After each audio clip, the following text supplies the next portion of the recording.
Hello friend, नमस्कार। अगर आप भी इनकम टैक्स रिटर्न फाइल करते हैं तो कुछ बातों का आपको ध्यान रखना होगा, क्योंकि अगर आप इन सारे बातों का ध्यान नहीं रखेंगे तो डिपार्टमेंट की तरफ से आपको नोटिस आ सकता है। वह कौन कौन सा बात है, चलिए आगे हम वीडियो में शेयर करेंगे। अगर आपको यह वीडियो पसंद आए तो निश्चित रूप से लाइक कीजिएगा। चैनल को अभी तक सब्सक्राइब नहीं किए हैं तो कर लीजिए, क्योंकि इस तरह की जितनी भी इम्पोर्टेंट जानकारी है हम लगातार आपके लिए लाते रहेंगे। तो चलिए आगे बढ़ते हैं और एक एक करके सारे पॉइंट्स को समझते हैं। तो पहला पॉइंट है कि अगर आप इनकम टैक्स रिटर्न फाइल कर रहे हैं तो वहाँ सेविंग बैंक का जो इंटरेस्ट होता है उसको निश्चित रूप से फाइल कीजिए। ठीक है, इनकम टैक्स रिटर्न में सेविंग बैंक इंटरेस्ट का जो कॉलम रहता है वहाँ निश्चित रूप से वह इंटरेस्ट दर्शाइए, क्योंकि अगर आप नहीं दर्शाएंगे तो उस केस में जो होता है कि आपको डिपार्टमेंट को लगेगा कि आप जो फाइल किए हैं रिटर्न उसमें कुछ छुपा रहे हैं, क्योंकि आपको जो इंटरेस्ट मिला, आप हर एक आदमी के पास सेविंग बैंक रहता है, उस सेविंग बैंक में कुछ पैसा रहता है, साल में कुछ ना कुछ उसमें इंटरेस्ट रहता है। तो वह इंटरेस्ट कितना आया अगर उनको पता नहीं चलेगा, आप नहीं दर्शाएंगे, तो उस केस में जो है डिपार्टमेंट को लगता है कि कुछ ना कुछ यहाँ धोखाधड़ी हो रहा है और वो नोटिस दे सकते हैं। ठीक है, तो पहला पॉइंट था मेरा, सेविंग बैंक इंटरेस्ट जो है उसको निश्चित रूप से आप अपने रिटर्न में दर्शाइए।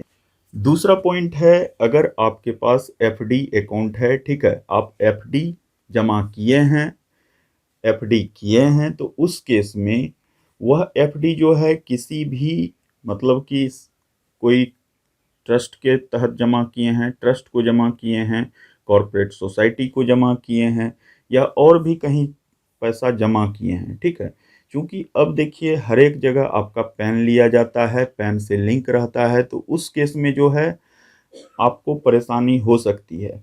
और नॉर्मली जो है अगर बैंक में एफडी कराए हैं तो वहाँ तो निश्चित रूप से आप पैन देते हैं, तो उस केस में जो है अगर आप डिटेल शेयर नहीं करेंगे तो आपको प्रॉब्लम हो सकता है।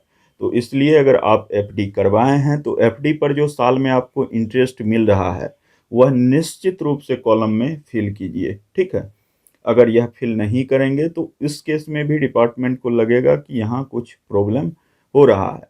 ठीक है, वह इनकम छुपा रहे हैं, क्लाइंट जो है इनकम छुपा रहा है। ठीक है, तो वो नोटिस भेज सकते हैं। ठीक है, तो इसलिए इन बातों का ध्यान रखिए कि आपको, अगर आपको एफडी पर इंटरेस्ट मिला है तो निश्चित रूप से आप इंटरेस्ट का कॉलम फिल कीजिए। अगर एफडी नहीं करवाए हैं तो कोई बात नहीं है। ठीक है, तीसरा पॉइंट है कि आपका जो सोर्स ऑफ इनकम है वह दर्शाने में गलती किए हैं आप।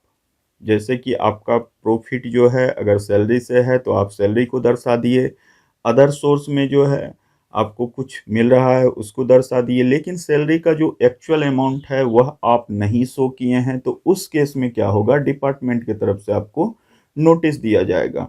ठीक है, अदर सोर्स में भी आप कोशिश कीजिए कि जितना पैसा आपको कहीं से मिला है या कोई बिजनेस कर रहे हैं तो उस केस में एक्चुअल अमाउंट डालने का कोशिश कीजिए। इससे यह होगा कि आपका रिटर्न जो है, रिटर्न में जो है बैलेंस बना रहेगा और डिपार्टमेंट की तरफ से नोटिस बिल्कुल भी नहीं आएगा। तो इसलिए आईटीआर जो फाइल कर रहे हैं उसमें इस बात का ध्यान रखिए कि जो भी आपका सोर्स ऑफ इनकम है, ठीक है, उसको जो है वह बिजनेस प्रोफेशंस हो सकता है, सैलरी हो सकता है, तो उसको सही कॉलम में एक्चुअल अमाउंट फाइल करने की कोशिश कीजिए। ठीक है, चौथा और महत्वपूर्ण पॉइंट यह है कि इसमें हम आज बता रहे हैं आपको कि बहुत सारे लोग यह गलती कर देते हैं। तो वह कौन सा गलती है कि अगर आप इनकम टैक्स रिटर्न फाइल कर चुके हैं और आप जो है ई वेरिफिकेशन करना भूल जाते हैं। ठीक है, मान लिया जाए आपका आधार से जो है मोबाइल नंबर लिंक नहीं है, तो उस केस में हार्ड कॉपी आपको सेंड करना होता है।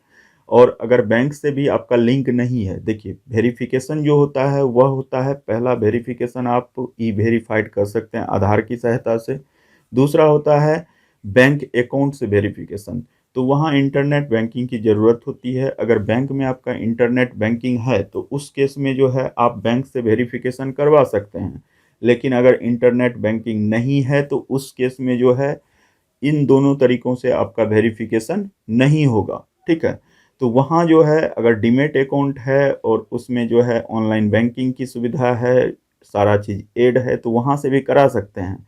लेकिन इन सारे प्रोसेस के अलावे अगर आपको किसी में भी कोई भी अकाउंट नहीं है और वह अकाउंट है लेकिन वह लिंक नहीं है मोबाइल से और इंटरनेट बैंकिंग नहीं किया हुआ है, तो आपको हार्ड कॉपी यहाँ से सेंड करना होगा। ठीक है, जैसे ही आप इनकम टैक्स रिटर्न फाइल करेंगे उसके बाद हार्ड कॉपी आपको डिपार्टमेंट को सेंड करना होगा।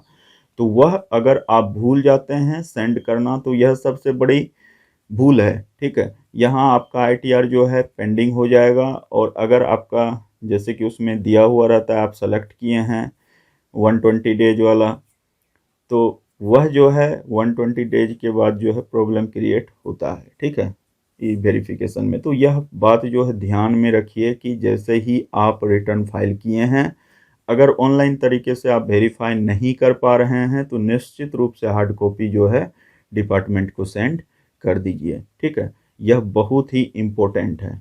पांचवा और लास्ट पॉइंट जो अभी हम डिस्कस कर रहे हैं, यह है टैक्स स्लैब के विषय में। देखिए, टैक्स स्लैब पहले ओल्ड टैक्स स्लैब था और कुछ नया टैक्स स्लैब जो है लागू किया गया है। अगर आपको सही जानकारी नहीं है तो निश्चित रूप से पहले ओल्ड स्लैब को और न्यू स्लैब को पढ़ लीजिए।